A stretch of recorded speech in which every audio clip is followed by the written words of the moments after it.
What's good, everybody? My name is Cole, and welcome back to another video here on Cole Sports. And we are so close to the NFL draft. Today, I'm going over my top 5 wide receivers in this draft. Now, before I get started, I will drop down some honorable mentions.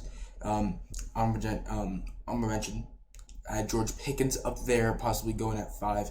John Mechie, Sean Dotson, and David Bell. So those guys won't be in it. So maybe you can kind of gauge who will be in it, who will not be. It really is just my ranking with all these guys. And I think maybe some of them will shock you. So let's go ahead, get to the rankings. My 5th best receiver in this draft is Drake London from USC. I absolutely love him, but I do have him going at 5. He may fell down just a little bit due to injury, but I mean, where James Williams, I will say that he is in my top 5 where he's ranked. It's not the biggest fall off because of his injury, to be fair, and he probably is completely healthy by now, pretty much, especially now, James Williams. He got injured this year. Drake London, it's been a few months. It's been a good maybe half a year already. So, Drake London, obviously, he's a very, very big body. He's really a guy who can go up and get it. And for his size, he's very elusive. I can say that. And he can do a lot of things that you wouldn't necessarily think a big, body like him can do. And at times, he looks like a tight end. I don't think he'll be a tight end. But, at times, he does kind of remind you of somewhat of a tight end where, when he plays. He does have strong hands, so that is obviously very good. Most of these guys do. But he is a guy who will go ahead and just bring down a lot of footballs, 50-50. He should be a red zone threat, especially with his size. He should be also a yak threat. Yards after the catch, he can go ahead and bring in a lot of yards. Once he takes that catch, he can fend off the hits and fend off the tacklers and defenders, and he can get a lot more yards than what really could have been just if he just got tackled. Also, one thing is he's active in blocking. He's not the greatest wide receiver blocker, but he gets active and he can do his thing. I don't take too much stock in that for a receiver, but if you can do it, that helps absolutely a lot. And that is something I do take into consideration at times, not too much compared to other things, but Drake London is an active blocker and he's pretty solid at blocking. I feel comfortable with, him going honestly anywhere. He could go in the top 10, and it wouldn't be a bad pick in my opinion. I think you should probably take somebody, but I think he can just bring so much dynamic, so much versatility and dynamics to an offense to where I could see him possibly going in the top 10 to somebody like the Jets. City don't maybe land a Debo if he's even traded. I have no idea at this point, but I can see the Jets going after him, the Falcons with, Calvin Ridley, who else could go after a receiver that high? Washington, there's a possibility with him. I know Washington has met with him a little bit. There's just a lot of opportunities there for Drake, London to go pretty high in this draft, 5th ranked receiver in this draft, but he could be higher. He really, really could. It's just I think the guys up there are, in fact, just right now a little better than him. So let's go to my 4th ranked receiver. 4th ranked receiver, I have Garrett Wilson from Ohio State University. Some people say he's the best receiver in this draft class. He's a top 2 receiver in this draft class. I do not have him I do not have him as my number 1 or number 2. I do obviously have him as my 4th. I think he's a great receiver who possibly could go in the top 10. I just think that GMs possibly view him differently than I do. And Garrett Wilson, great yards after catch. He's elusive. He can get those extra yards, and it works out great for him. Obviously, that Ohio State trio of Chris Olave, Garrett Wilson, and Jackson Smith-Njigba. I think I'm saying that name right, but who knows? But that's obviously going to be next year's draft with him, if I'm not mistaken. But Garrett Wilson, great elusiveness, great yards after catch. He's obviously one of the better route runners in this draft class. Obviously, they're Chris Olave. These 2 Ohio State receivers are probably going to be compared throughout their whole career. I mean, playing next to each other, and then once Jackson for sure gets drafted, those 3 guys are going to be compared to each other. I think 100% when you look through all of it. Obviously, different types of players, but when you look at it, all 3 pretty much have great route running. And, you look at it and you're like, oh, shoot, they're all Ohio State receivers. Maybe something there with the coaching, but route runner, he's a great one at that. So again, great yards after catch, great elusiveness. He can do a lot of things there. And then also, I think he's a great route runner, able to get in some open spaces there and there. Some of the negative things. I think at time he lacks on game separation and press coverage from the games I've watched. Some of the clips I've watched. So that's what I kind of see. He could for sure be better there. I think at times he could be better physically. I mean, when you're talking about the blocking, again, I don't take too much into it, but that's something I do see. If you're a receiver, come on, you gotta try sometimes, and he does. But I think at times, there's chances where he could be better, and he should be better, and maybe that leads to more potential, yardage for the running backs or quarterbacks, etc., etc. I mean, you look at Jamar Chase. He did a lot of things. He blocked well, I think, in the playoffs, if I'm not mistaken. And Joe Mixon had a few good catches or carries, and that absolutely helped out a lot. Helps out a lot. It does help out a lot. But I think Garrett Wilson right now is my number 4 receiver. So I think it's time. Let's get into the number 3 receiver, in my opinion, in this year's draft. Let's talk about my 3rd ranked receiver in this draft class, Treylon Burks. And oh man, this man right here is an absolute beast of a man. He's a beast of a player. He's a beast. He's a beast. I don't know how else to describe him, to be completely honest. He just does beast-like things, and whoever he's going to, whoever drafts him, gonna get a great player, and he's gonna be fun to watch in the NFL. So let's go ahead and talk about him.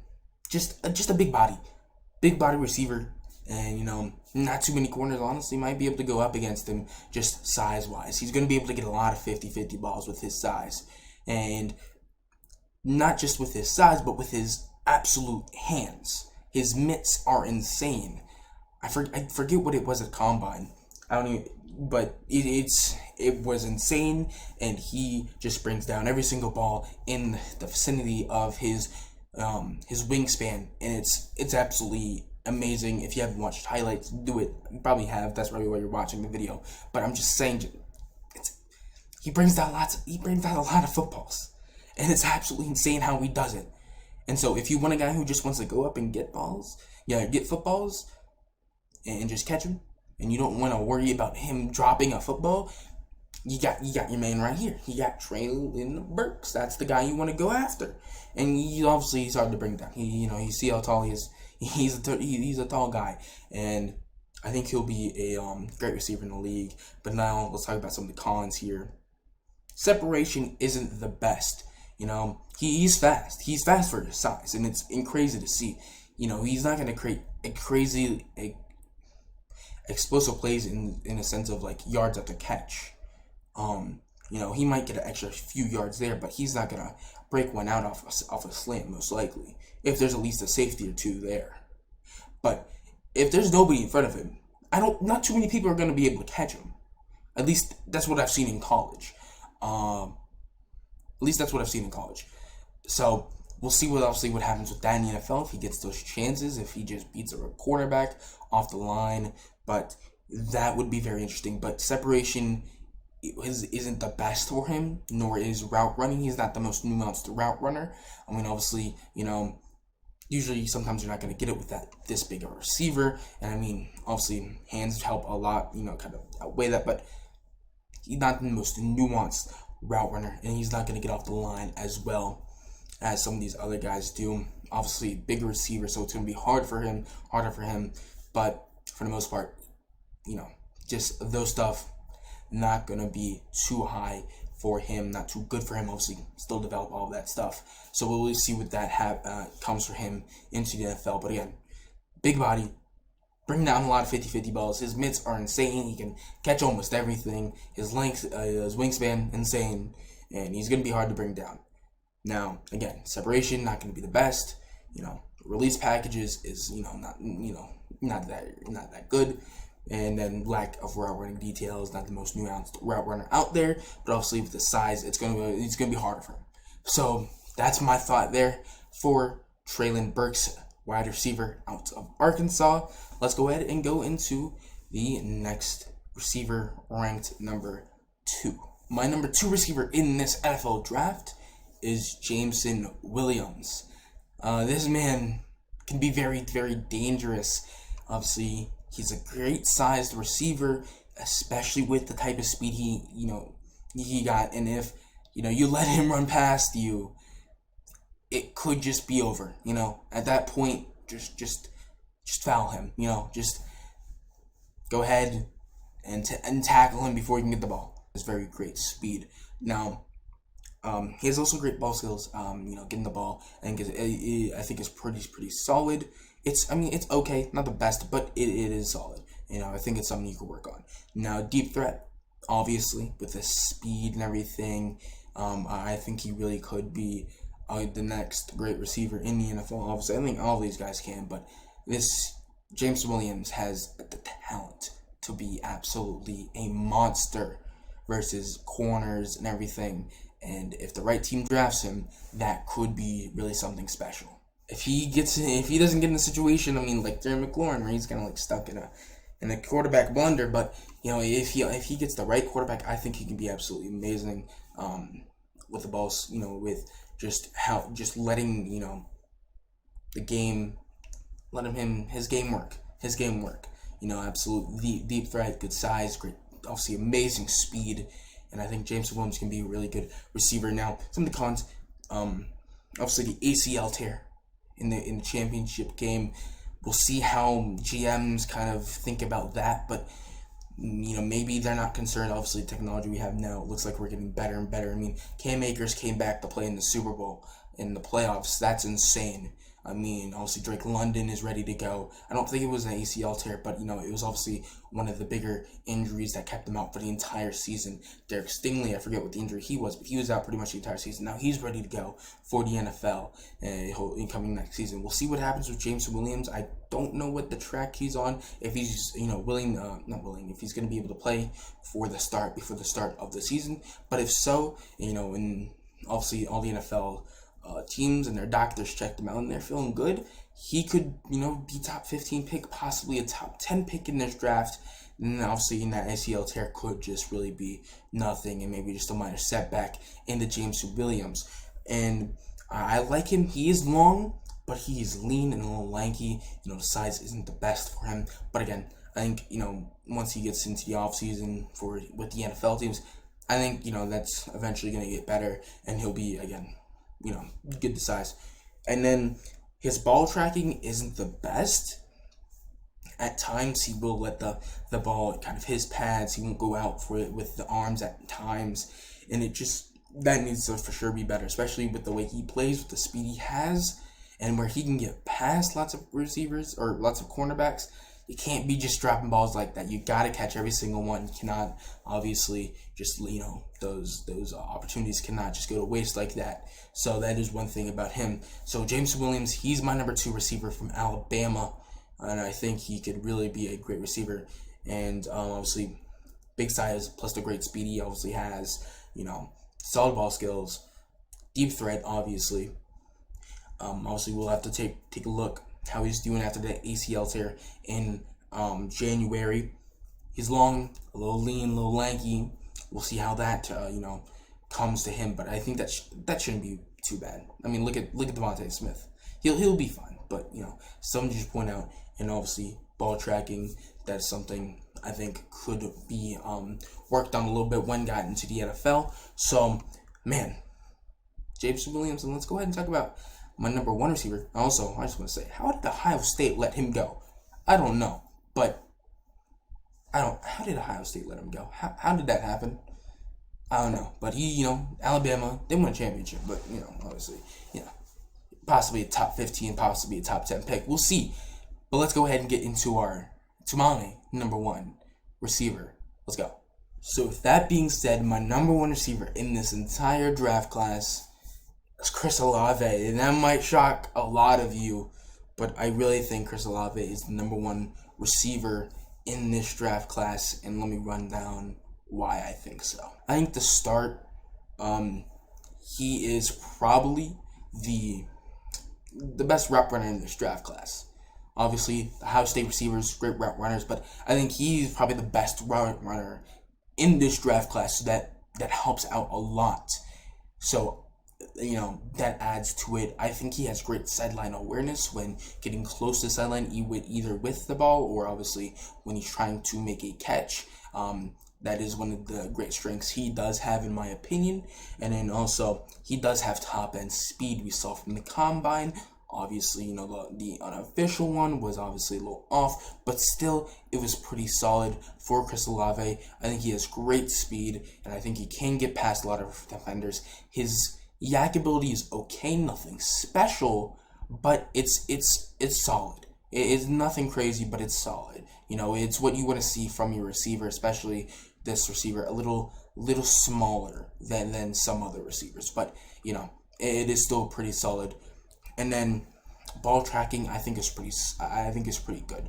I like the way he tracks the ball downfield and able to bring in and make a catch, and so that's what I like about Chris Olave. There's a few cons. I'm not gonna just say I like everything about him, obviously, but let's go ahead and talk about that. Let's talk about one of the main things is that the fact that Ohio State has lots of talented receivers in that receiving room. You have obviously Garrett Wilson, possibly a top 10 pick. You have Jackson Smith and the Jigba. He's going to be a great receiver next year. He broke records at Ohio State last year, and he could be a top 10 pick next year, I'm pretty sure, if he is in the draft next year. A lot of, and I think Jeremy Record is their tight end. He's going to be in this draft. Could be a second round, third round pick, possibly fourth, but he's still getting drafted. It's nothing crazy. He's not getting drafted in like the 7th round or even going undrafted. He's going to get drafted in probably the 4th, 3rd round, around there, in my opinion. So there is a lot of talented receivers on this team, but I still think he's the best one.